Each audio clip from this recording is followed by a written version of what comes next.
Hi, I'm Hansel. This is how you get an everyday Rose Quartz Radiance look. Cute! I'm gonna prep my skin with this toning and hydrating face mist from Herbivore. Fresh. Go ahead and follow your usual base makeup routine. Apply a pink shimmery eyeshadow, like this one from Sephora collection, all over the lid. We're going for a soft, pretty wash of color.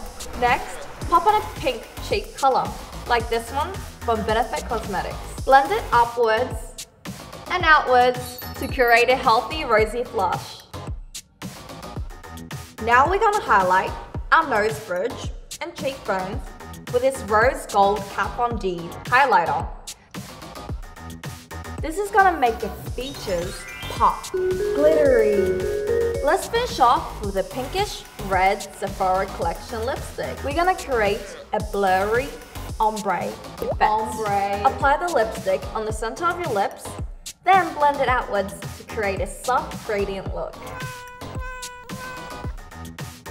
Set the look again with this Herbivore mist for a dewy, fresh finish.